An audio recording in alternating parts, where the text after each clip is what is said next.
Good morning, and welcome to the morning show. I'm Marshall Shore. And I'm Melissa Farley. We are here at the fabulous Arizona Center. And oh my gosh, what a great day. Are you happy to have me back? I am. So, of course, it's always a little tear in the eye tattoo moment when Melissa's not around. Well, I know. I texted you. I was like, I always have FOMO when I'm not here. I miss it so it's much. all good. So. Yeah. So we're just happy you're feeling better and back at it and ready for another day here on the morning show. I'm ready. All right.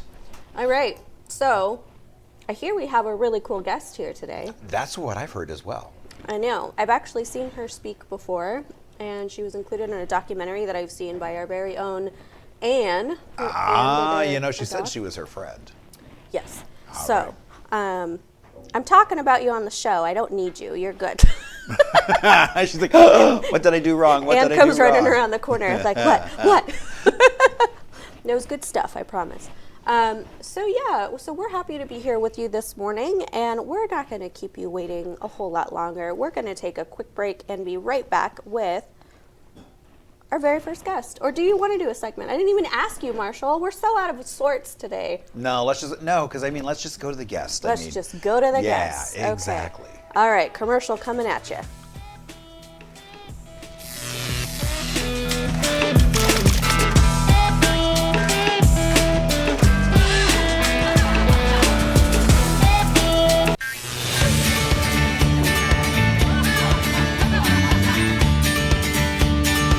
Welcome back on this Friday morning. I'm Marshall Shore with the morning show. And I'm Melissa Farley. We're here at the fabulous Arizona Center. We know it's Friday now. We're happy about Friday. We kind of forgot for a minute there that we're celebrating the end of the week. Exactly. So hopefully you have some good plans coming up for the weekend, all kinds of fun stuff, which we'll hit later on of things you could do to get ready for the weekend. You know, it's like high event season, so you have no excuse to stay home on your butt unless you just need some rest. Then you have or if you're just overwhelmed because there's so many things to do that it's like decision paralysis. Right. I'm doing nothing. Right. Or it's like, well, how many of these can I squeeze in? If I only spend 15 minutes. That's usually me. I'm like, okay, if I just stop. Yeah, my husband's like, you're such a a time blocker, but then if it doesn't work out, it's like a domino effect. So. But that's why phones have timers on them. Well, that's so true. You can say, hey Siri, set my. I guess I shouldn't say because they're not funding us. So. Blah, blah, blah. Is that you undoing what you just said? Yes, that is me undoing me saying a name I should not have said. I'm going to record that. That's going to be your text tone from now on. Whenever you text me. It's like an old phone machine when you had to pull out the little. I know. The little tone maker that then would play your messages for you. Actually, I don't know. I don't know why I said I know. I mean, I know what you're talking about. I was like, wow, you're that old? No, I'm not. No, you're not. So. Okay, we are going to stop talking about, we're always going to talk about weird things. I was going to say we'll stop talking about weird things. I was going to say, yeah. We're going to continue talking about weird things, but with our guest, Kate Shipp, who is here with us. Hi, Kate. Hi. Thanks for joining us. Thank you for having me. Yeah. So indeed. So, Kate, I know you I saw you in Anne's film, and you were talking kind of about some yoga therapy that you were doing in that specific documentary, and I thought, wow, I didn't know that was a thing, and I feel like I need that in my life. I'm sure there's a lot of other things that you do, though. I hear you're kind of a Renaissance woman. Why don't you share a little bit about? I was going to say there just has to be something on the table as well. Well, I'm getting there. I'm getting there. I like the term Renaissance woman. So multifaceted approach to trauma recovery and authentic living. So yoga therapy, I've been a yoga therapist for 14 years. And so people are like, what is the difference between a yoga therapist and a yoga teacher? Right. So thousands of hours of training. That would be a big difference. Yeah. Not hundreds. But really, it takes a full holistic approach at every layer of your being. Instead of looking at postures, we look at your physical health, your mental, emotional health, your spiritual health, how energy is moving in your body, your lifestyle, your diet. And then we look at where you're getting stuck and what practices, processes, philosophies of yoga need to be applied to bring you back to balance and then to move you forward. So it's not a treatment. Yoga therapy doesn't look at it as you're being prescribed anything. Right. It's where are you out of balance? How do we get you back to balance? And then where do you want to go and how do we get you there? Well, the first time I started getting interested in this, probably everybody and their mother has read The Body Keeps the Score. Yeah. So that was piqued interest Sure. number one. But then I get really, really bad migraines. And my husband, God bless him, he was he's such a great partner. And when I had a migraine one time, he started kind of like rubbing where my body hurt. And it was weird. Like as he was doing it, I would just start like crying or almost like trembling. And it was like almost, I wasn't meaning to. It was just kind of like my response. And I was like, what was that? Like, that was fascinating, So then I started thinking about all these different ways that your body stores and holds on to things like traumas and pain. And anyway, it took me on a fun. Yeah, I think The Body Keeps the Score has been huge for the realm of somatic trauma recovery and helping people understand you can go to all the talk therapy that you want. Yeah. And it has its place. It's not going to resolve trauma. That Yeah. we have to involve the body in the therapy in order to resolve it. And yoga's been doing that for thousands of years without having to name it as trauma, which I think is important. I think there can be the pathology, like the diagnosing of things that helps people feel like, oh, I understand now what's going on with me, but then what do I do about it? Yeah. And it's part of, in the book that is, it's been almost 3 years since I wrote that.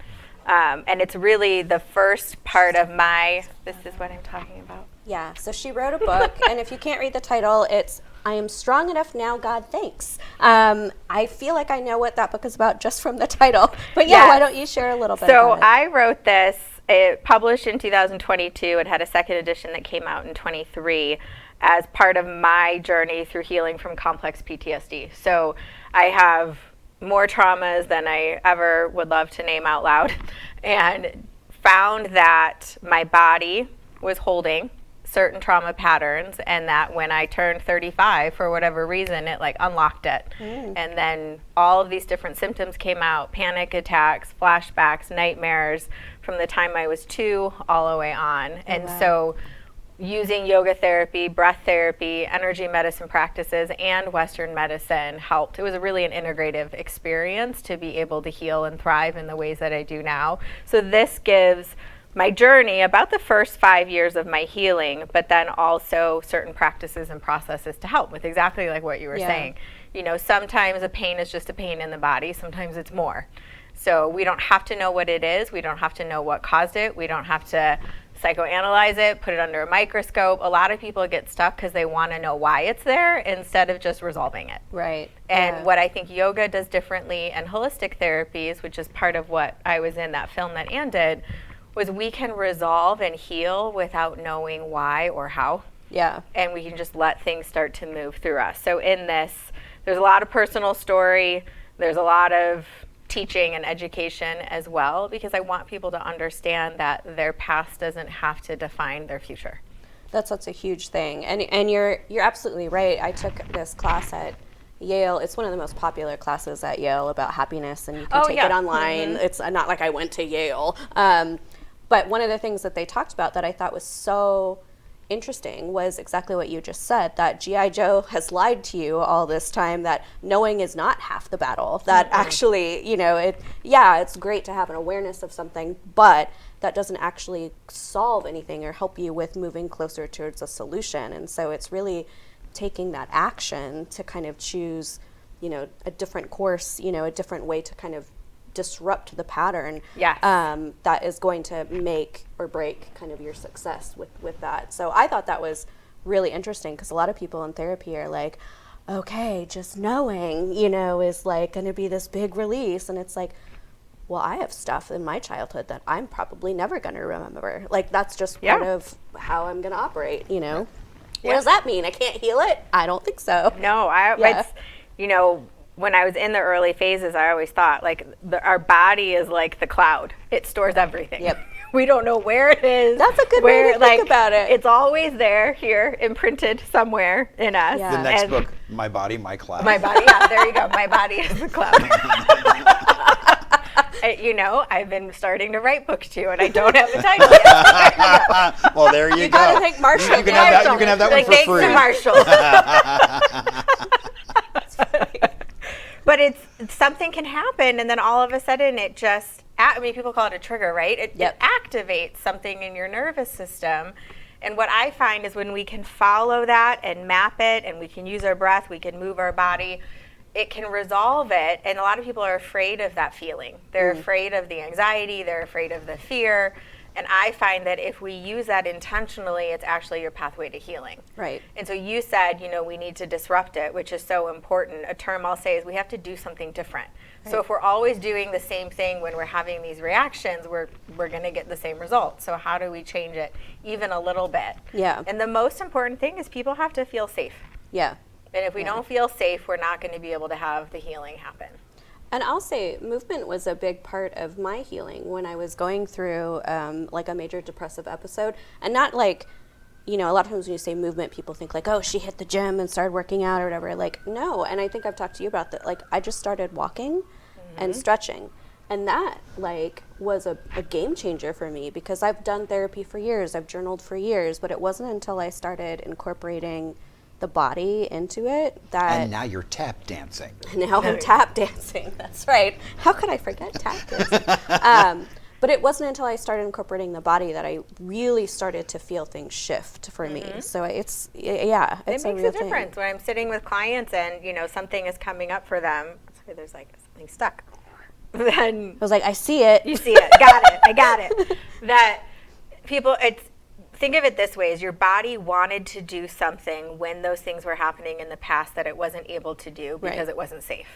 Right? And it could have been you're sitting at the dinner table with your family and you start to feel that panicky feeling and your shoulders come up and you like your stomach tightens. It doesn't have to be this huge horrific thing, but that's locked in your body. And so just by roll out your shoulders and know that you can get up and walk around, like that changes the energy pattern without having to tell a horrible story, re-experience anything. It's just, and then it's done. Yeah. You've given your brain and your nervous system new pathways.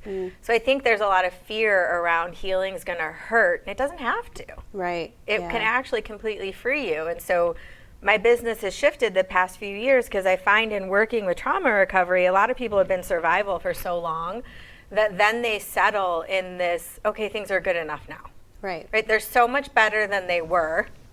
And they're not living in that panic or anxiety every day. And then they're in that like, okay, things are good enough. And then they're like, we've just hit 10% of the 100% of life that's available for you. Yeah. There's so much more goodness available.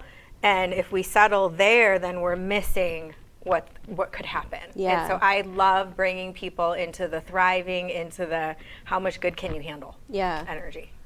I love that. That's actually a quote that I used to have on my wall that don't stay in the good and miss the best. Yeah. Yeah, because I felt like I did that a lot in my life where I was like, I'm content, I'm okay, and then it's like, well, what more is possible,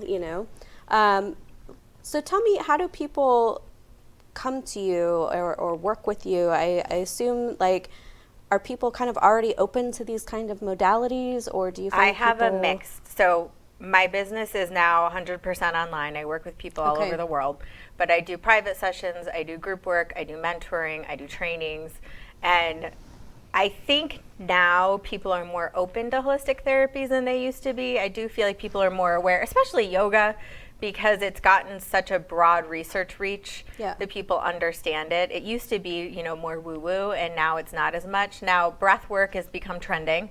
Right. I've been a breath therapist for going on 6 years.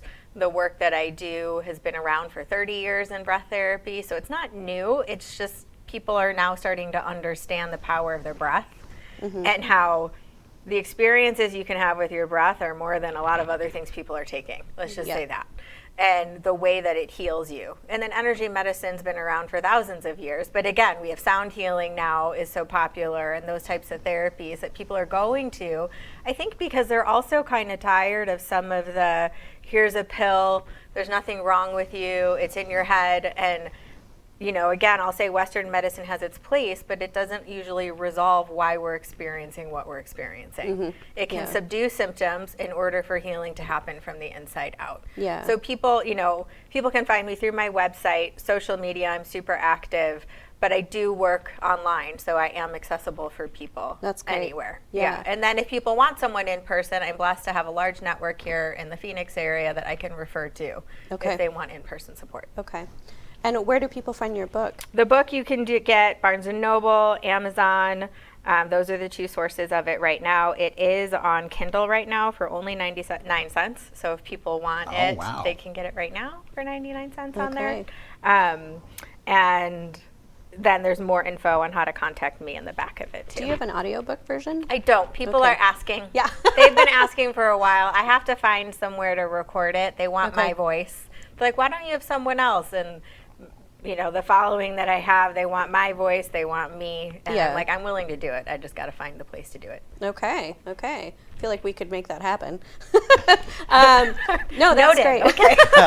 Yeah, it's like, that seems like an easy thing to solve. I just started, literally today in my car, I just started listening to, I don't know if you're familiar with it, Becoming Supernatural. Yes. Yeah, and so it's funny, as I was like looking at your book, I was like, I would honestly come back to that one and start listening to this one. Oh, well, Yeah, okay. But you like audiobooks.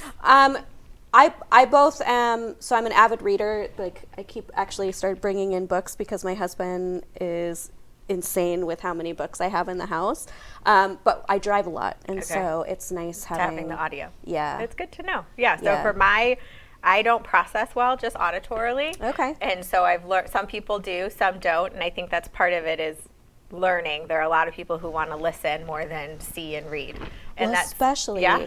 if you have any folks that have ADHD, that's Yeah. definitely a preferred. There are people in my family that do, and they Yeah. absolutely prefer audio versus Yeah, reading. yeah. Visual reading. One of my clients released a book, and they're like, their audio sales are just so like blown out of the I'm water. listening. Yeah. Okay. So. Well, and also, and I love books that are read by the author Yeah. because there's an intonation, an understanding of just how they say words and things that if it was just a reader, it would be good and the quality would be there and everything, but there's just a little bit of that not an understanding of what's going on. Yeah. Yeah. Yeah, understand. Yeah, Yeah. for So- sure. That makes sense. Cool. Well, thank you so much for sharing a little bit about you and what you do. I honestly have been so drawn to your work and what you do. I'm not stalking you on Facebook, but I follow what that's you're good. doing. Yeah. More people follow than engage, and I always remember that. That's really, me. they Right. do. That's Oh, me. I completely agree. I'm a lurker. I Yeah. know. Do you, by any chance, want to read a small Sure. I have a excerpt? little piece at the back that I thought I would read. I've been one of those my whole life. I don't know about you, where I like reading some of the back before the beginning. And I think that's you're a Billy because Crystal. That's well, funny. here, I've learned this about myself. I think it's because of the amount of trauma I went through. If I know the ending's going to be okay, Okay. then You feel better about, yeah. But okay. I'm going to read you guys kind of the piece at the end. And it says, "It is my prayer that you will find the courage and boldness to never settle for anything less than the reclaiming the promises love made to you upon soulful embodiment in this life. That love is constantly seeking you from inside your own heart. May there come a day when you can say, I am strong enough now, God. Thanks. Thank you for all of it." And then I wrote, I looked in the books, I looked in the mountains, I looked in the woods, I looked in the ocean, I looked at the stars, I traveled the land seeking the answers, I asked teachers, I talked with friends, I went to doctors, I sought out healers, I took the medicine, I read the scriptures, I chased the moon, I burned the letters, I sweat the pain, I sat in meditation, I did the poses, I talked with my guides, I burned the sage, I chanted, sang, cried, and cried some more. I raged, I released, I breathed. Finally, I stopped the talking, the looking, the asking, the learning, the doing. I created space to let things be. I heard my heartbeat. I felt its pulse. I experienced sensations of life inside of me. I felt into the sensations. I rode them like a skilled surfer on a wave. I explored the caverns in the body. I discovered wisdom waiting to be received. I touched the center of the wounds and loved them into wholeness. I rescued the pieces of me lost inside a long time ago. I sat with all parts of me, getting to know them, understand them, nurture them, love them. I saw my light. I followed it into the recesses of my heart. I found what I thought I was missing. A golden brilliance of light tucked away deep inside, perfectly tended to and cared for, waiting for me to come home. It was the last place I looked, and the only place where it was always safe. It was my own light, my own love. I learned how to embody it, to be with it, to care for it, and to use it. The light in the heart is the lighthouse of the soul. May you always follow this light and let it guide you home. That's beautiful. Thank you. Thank you so much for sharing that. Thank you for having me. Yeah, no, that was beautiful.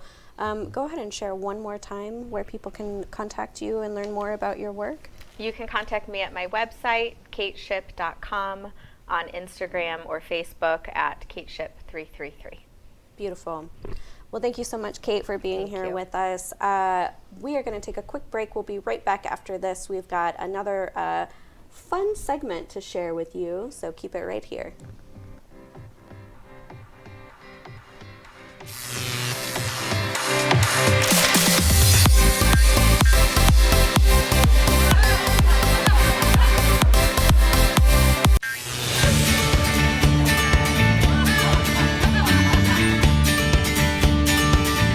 And good morning and welcome back to the Friday here at the Morning Show. So happy you are here, and I'm Marshall Shore. And I'm Melissa Farley And here at the fabulous Arizona Center, and indeed it is fabulous.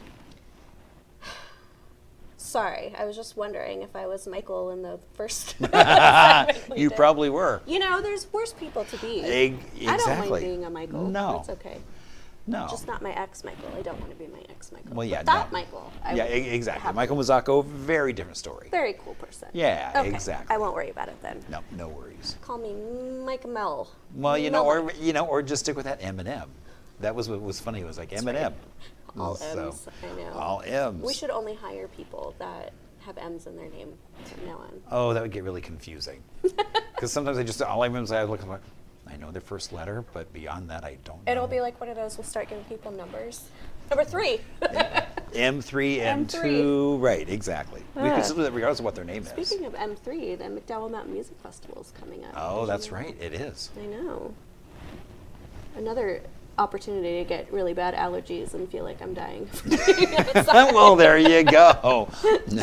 Way to be positive. And look towards the future. Yeah.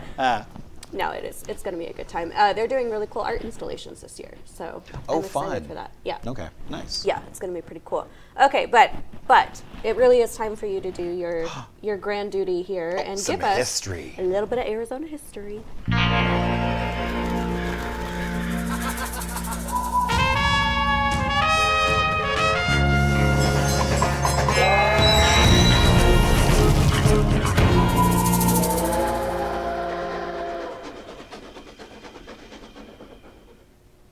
All right, so picture it. It's 1922. I'm picturing.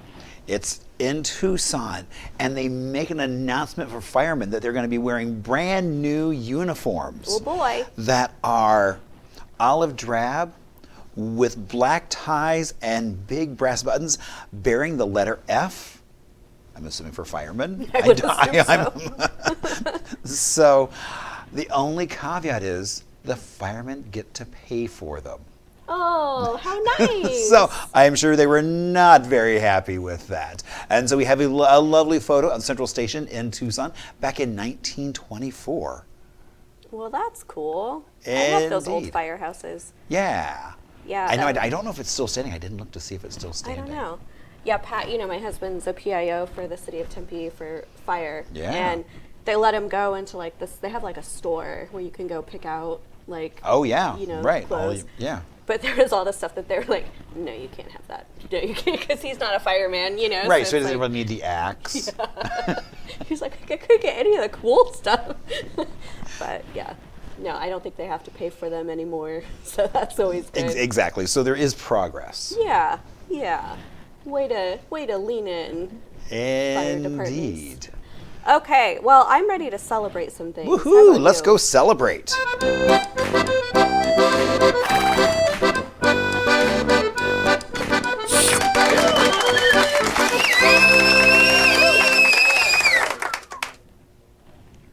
what do we got? All right. So today, how'd you start your morning off? What'd you have? Water. Ah, Water with okay. lemon. Well, a big way for some folks to start is cereal. Oh. And today is cereal day. That's my mother. Yeah, every Oh, morning. so what is her box of choice?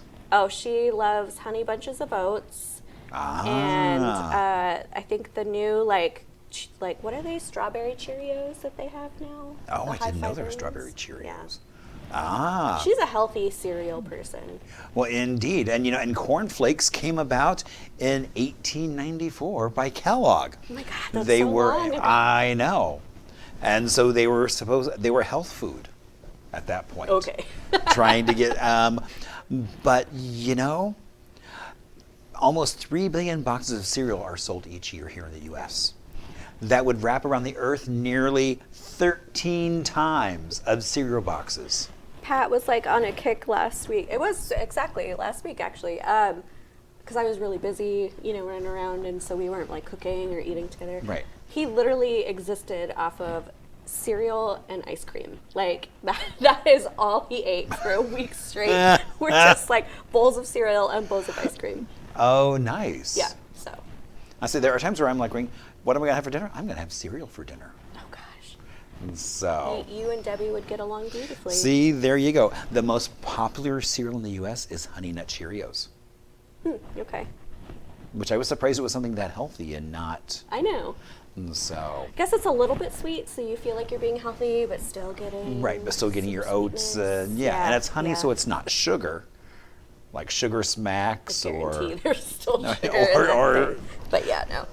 or You know, Tony the Tiger For pitching me, his cornflakes. I don't mind cereal. I like cereal, but I get like a hypoglycemic low blood sugar attack within about 2 hours after I eat cereal, almost every single time. So I just kind of stopped. Like I was like, Okay. well, I don't know, whatever. My body doesn't want to play that Understandable. game, I guess. All right, and then, and sticking with that same kind of healthy, today is Plant Power Day. Plant Power Day. I mean, basically just a time to recognize that there are so many things that you can consume that are plant-based with your diet for health, for environment, for ethical reasons. And what I love is that there's just so many places now around Arizona to get amazing plant-based food. You can even go to Burger King and get an Impossible Whopper. Oh, wow. They're pretty good. No, interesting. Yeah. So yeah, but I mean, there's all kinds of restaurants that now are starting to do more and more vegetarian options, Totally. a little section off to the side. Yeah, it's becoming a lot more And I've just common. down in Bisbee and had vegan pho, which was really good. Yeah, I Had a bet that would really be nice good. broth. Usually that's a downfall, but the broth was broth, really yeah. good and not Oh, yeah. salty. Yeah, it was interesting. My friend visited from Minnesota a couple weeks ago. She was like shocked at how many options we had, and not just like different places, but when you would go to a place that there would be like full menu, Oh yeah, sometimes no, because of I options. mean, not that long ago you'd walk into some place and they would have one thing. Yeah. So if there are more than two of you, it's like, well, we're She getting was the like, one thing. I'm not used to having to make a choice. Like normally it's like Right. you get this or you get this. Like that's what you Right. could get. So she Yeah. was like, whoa. Yeah. So there you go, Phoenix. Way to Exactly, and impressive on and I that. love the fact that it's statewide. I mean, I was recently at Los Milic's winery down in Sonoita. They were just at the gala. So Yeah. No, they're great. They're a great. they are, winery. and yeah. and it was such tasty food and such tasty wine and a beautiful environment. So, all right. So next up, I don't know if you grew up with this or not, but sock monkeys. I didn't really grow up with sock monkeys, but I went through a phase where I really, really loved sock monkeys. Well, And because it is. I mean, now it is own Sock several. Monkey Day. I didn't know that. That's so Yeah. funny. Yeah. And what I love is, these were socks that were produced by one company. And in the 50s, they discovered that people were making monkeys out of them. So then they started including the free how-to. The kit. Yeah. That's How- funny. How to make the sock monkeys, because I love how the heel became the mouth. Yep. So, I've made some when I was younger for other family members, just to, Definitely never made my own sock monkey, but ah. yeah, I had a couple sock monkeys. I had some sock monkey salt and pepper shakers. Yeah, like I said, it was a phase. So, yeah. I loved making them, and giving them away as gifts was a lot of fun. That would be a fun gift. So, and then also, kind of and I guess kind of that mindful health mind, unplug day. Because as we all have, I mean, even it's like within the last week, it's like reaching out to people. It's like, oh, wait a minute, did they reach out to me on Instagram, Facebook? Was it a text? Was it an email? Oh, I know. And so I'm It's like, constant, yeah. yeah. And so that unplugged day of just like, okay. I probably won't do this today, but I will say I make a lot of my Sundays unplugged days. So I try to make that kind of a regular practice to kind of reset and just, unplug. So. Well, you know, and I discovered this when I was in Southern Arizona. There's a lot of places where you don't get a choice to unplug or plug in because you just have no service. And it's like, okay, well, I'm not going to do this now because I can't. Well, there you go. So enjoy the moment. Enjoy the moment. All right, well, we're going to take a quick break. We'll be right back after this with another guest for you, so don't go away.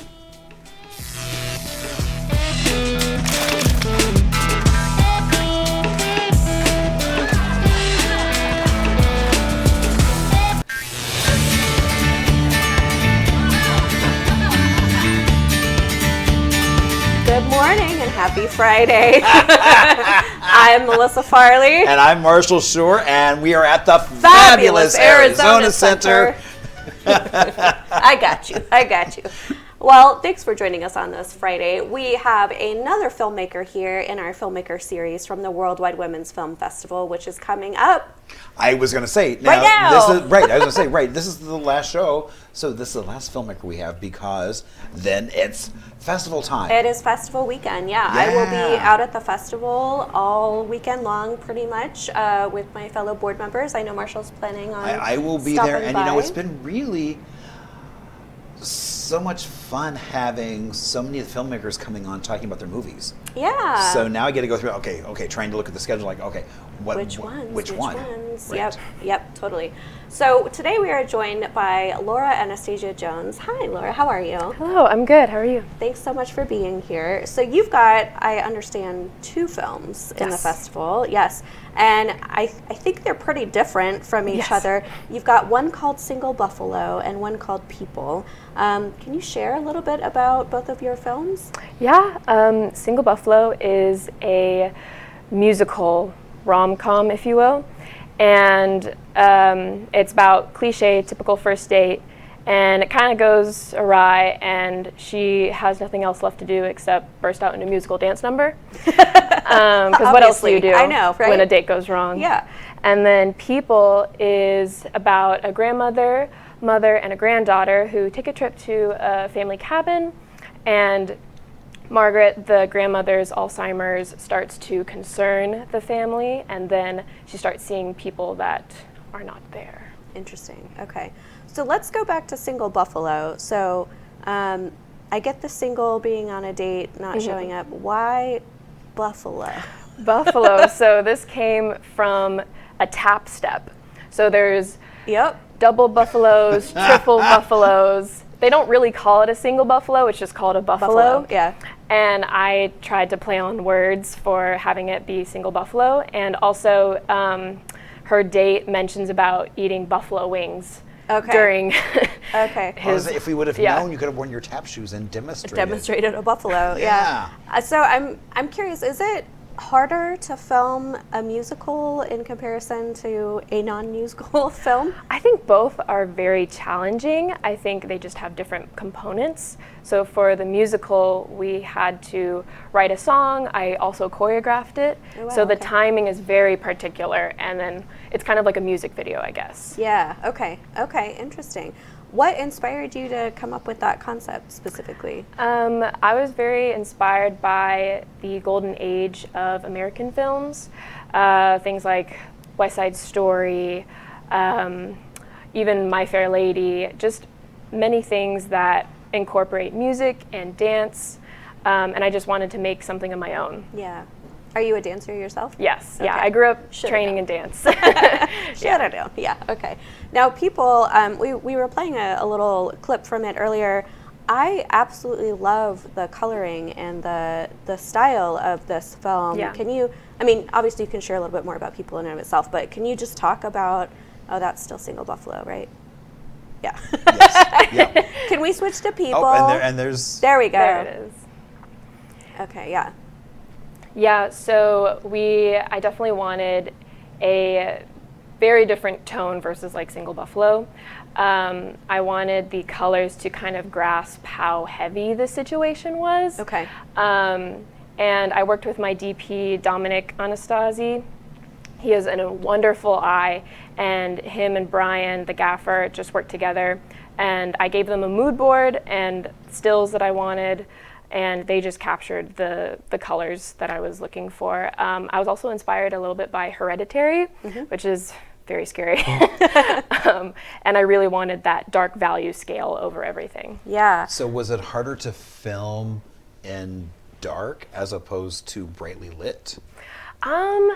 We had a child actor, so technically we shot day for night. So we put a big tarp around the whole cabin because we didn't want to like work over extra hours, and she was there during the day. And so we technically filmed during the day, but we had to make it seem like it was night. So a lot of those blues and turquoises were to add to the fact that it was supposed to be night, but it wasn't.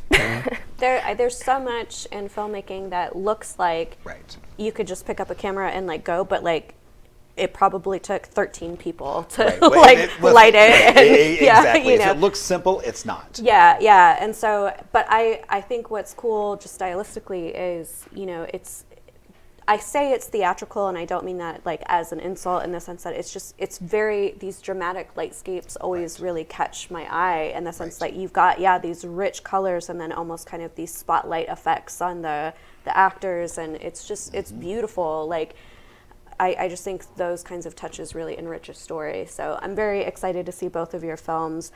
Do you know when they're playing at the film festival? People is playing, I got them mixed up last time. I think, Single Buffalo is at 9:15 a.m. on Saturday. I believe that's March 8th. Yeah. And then People is playing Sunday on the 5:20 p.m. block. It is the last film of the whole festival, I believe. Oh, wow. Oh, So wow. it's a grand finale, I guess. Very cool. Very Okay. Yes, All two right. different days, 2 different times. So, and a question I did get online that I'll address while we have a filmmaker here is, yes, so I am on the board, but I am not part of the judging committee. So I don't actually select any of the films that get seen or screened, I should say, at the festival.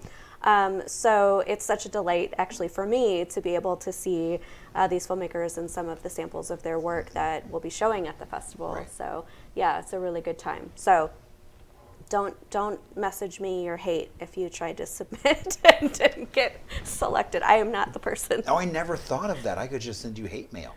Well, you could, but why would you do that to me? All right, so do you have any projects in the works now? What's next for you? What's next? I'm currently revising a feature film script that I've written. It's a buildings roman, so it's a coming of age story. Okay. It's based at a flower shop, and this girl she's growing up in high school and she's in gymnastics, and then the story takes a turn, and there's like a family situation, and she kind of has to redirect her paths in life. Now, are you local? Are you from Arizona? I am from Arizona. Okay. All right. Yeah. I can already tell I'm going to be a fan of your work. So I was like, why have I not seen you before? Well, very cool. Well, I'm excited for the film festival this weekend. Congratulations on having not one but 2 films Thank you so screening. Yeah. Best of luck in the awards. And yeah, where can people find out more information about your work? If they can't come to the festival maybe this weekend, where can they connect with you? Yeah, I am on Instagram at laura.anastasia_. And then Single Buffalo also has its own Instagram account. It's single.buffalo.film. I also have my email if someone needs to reach out to me. Again, it's just Laura Anastasia Jones @gmail.com. We technically don't have either of the films online publicly because it's still festival running, but eventually they will be open to the public. Beautiful. Well, thank you so much for being here today. We're going to take a quick break. We'll be right back with some additional things to do other than the film festival, although I really hope you're there. And And film festival. And Film festival? Really? There's going to be a film festival?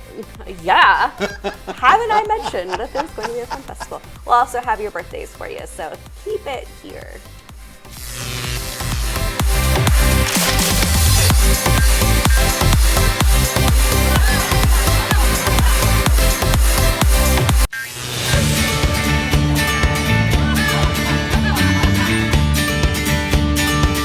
Hello, good morning. Welcome back to the morning show. I'm Marshall Shore. And I'm Melissa Farley. We're here at the fabulous Arizona Center. And okay, so I know there's a film festival coming up. Where is it? The film festival is at Harkins Scottsdale Shea. It's right off the 101, so easy to get to. And yeah, it's going on all weekend long, Friday, Saturday, Sunday. Saturday night we will have our awards and kind of big after party, so if you can only make it out one day, I definitely would recommend Saturday as your day. On Sunday we're doing a breakfast panel, which is always fun and educational. So yeah, lots of stuff. You can you can literally just look up Worldwide Women's Film Festival and you can pull up the film schedule and get tickets and all that good stuff. Yeah, I mean, because there's some great films being screened. Yes, there's some really, really stellar films. As you've seen on our show. Yeah, yes. So. And I know I keep plugging it, but the opening night feature film is First We Bomb New Mexico. It's one of... Oh, that's right. I forgot about that. We've had so many other filmmakers on. I'm going to see those films. I'm like, yeah. Yeah, and it's probably one of the best documentaries I've ever seen. So I would say if you can come Friday, I think it's at 7 is that film. There is a film block after it of shorts. Okay. But yeah, First We Bomb New Mexico is our opening night feature. So. And okay, so... what are some other things I could do instead of just going to the film festival?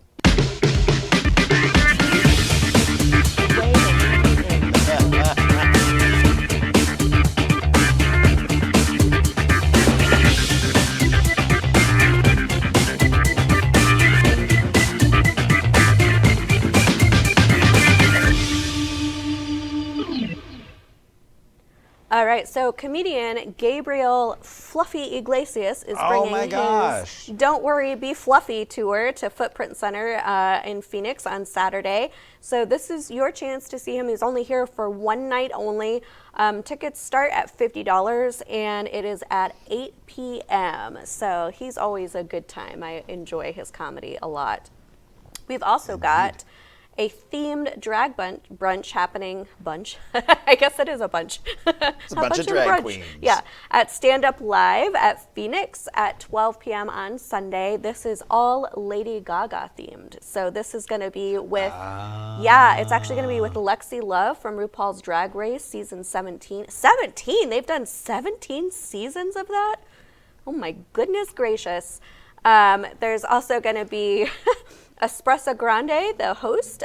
So it's going to be, again, just a really fun drag brunch paying tribute to basically the full lineup of all things Gaga.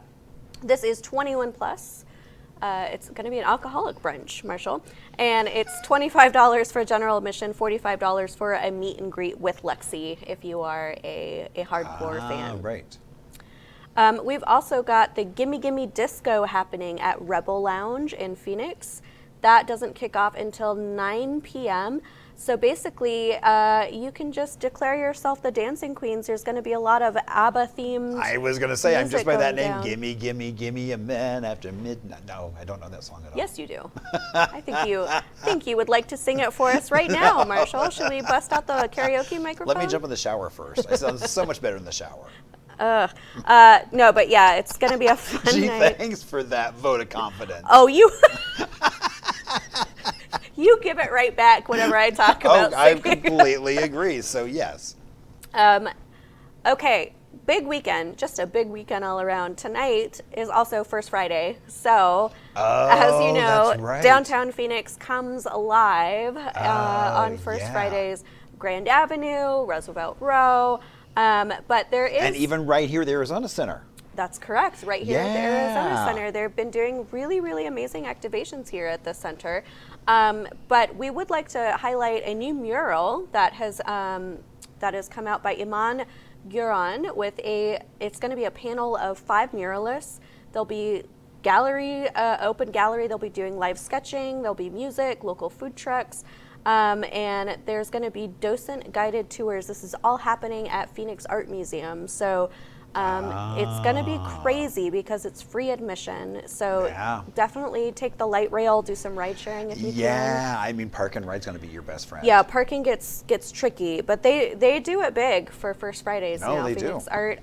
But you know, if that's not your jam, you can always head to kind of the downtown area and just wander around. And it is also the very first Friday of Art Detour. Oh, that's right. Yep, I guess there is only one First Friday in Art Detour, Yes. but still, it's Art Detour, so Right, so we're there's stuff extra going on special. all month long. Yes. All right, next up, we have a history presentation. Do you know about this, Marshall? I don't know. At Is the it? Phoenix Masonic Temple. Oh, I don't know, but I love the temple. I mean, they just did their 100th anniversary of that building. Yeah.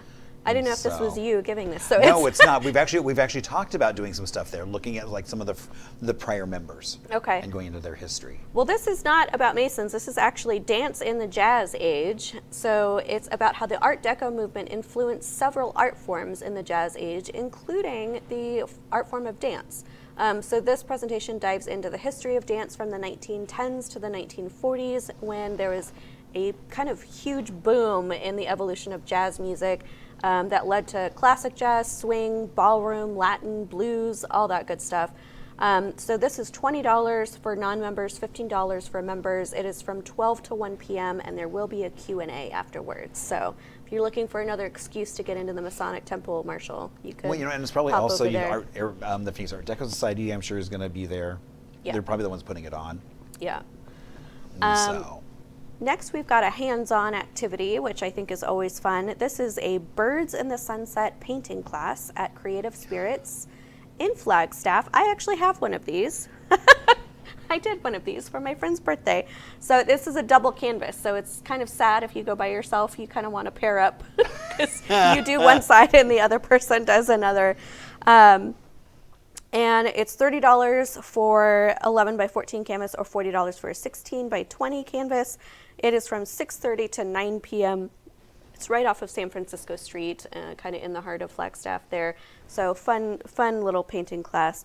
And then this last one is for my dad. My dad loves Jeff Dunham. Sadly, it's not happening in Phoenix. It's happening in Tucson. So I don't think he'll be going. But Jeff Dunham is bringing his artificial intelligence tour to the convention center tomorrow at 7 p.m. He's the one that does the puppets and the ventriloquism. Yes. Yeah, my dad literally just made me like watch hours of. I was going to say, it's like his. Yeah. You could just do a marathon of his specials. Yeah. So fun. Tickets start at around $60, and again, that's at 7 p.m. in Tucson. So there you have it. Nice. Time for some birthdays. Indeed, let's do some birthdays. It's your birthday. Jump up, go have a great day. Everyone has come to see you. Make a wish and hope it comes true.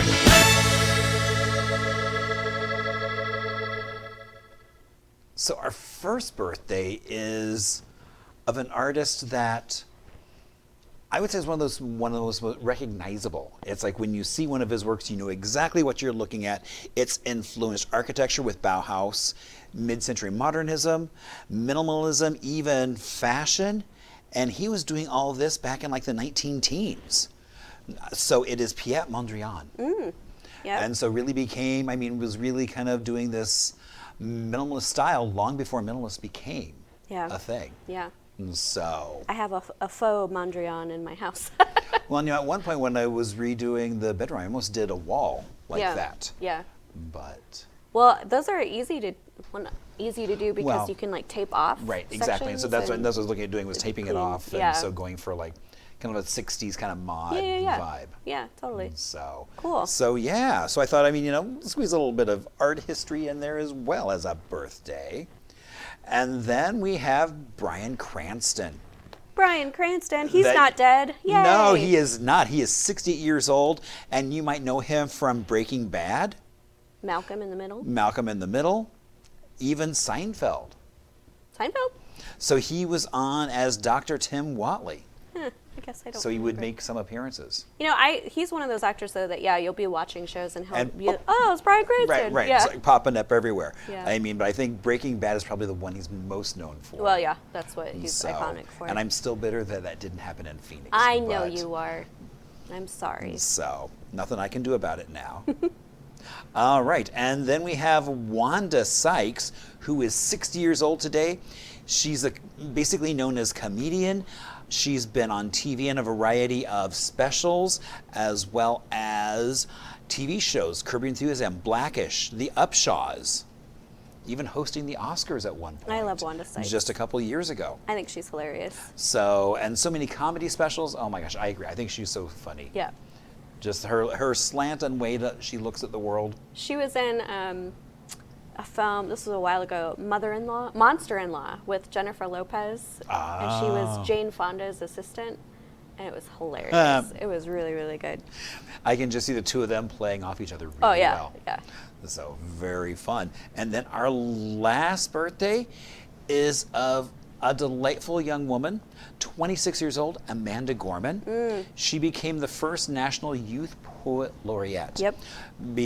Was kind of a sensation on every media for The Hill We Climb. Yeah.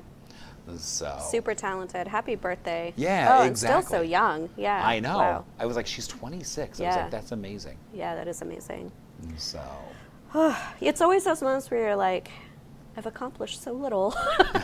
When you think about I know. all It's like, she's well, done she's at 26. She's already done that. I'm like, well, I'm X number of years old, and look. Oh, I- you're I had famous. breakfast. I had cereal this morning. Exactly. Okay.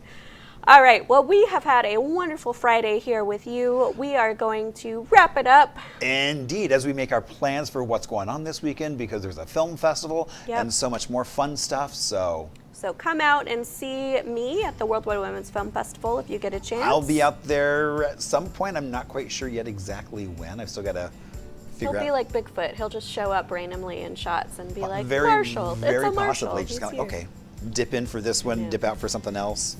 So. Yeah, but we hope you have a beautiful, beautiful weekend. We will be right back here with you on Monday morning.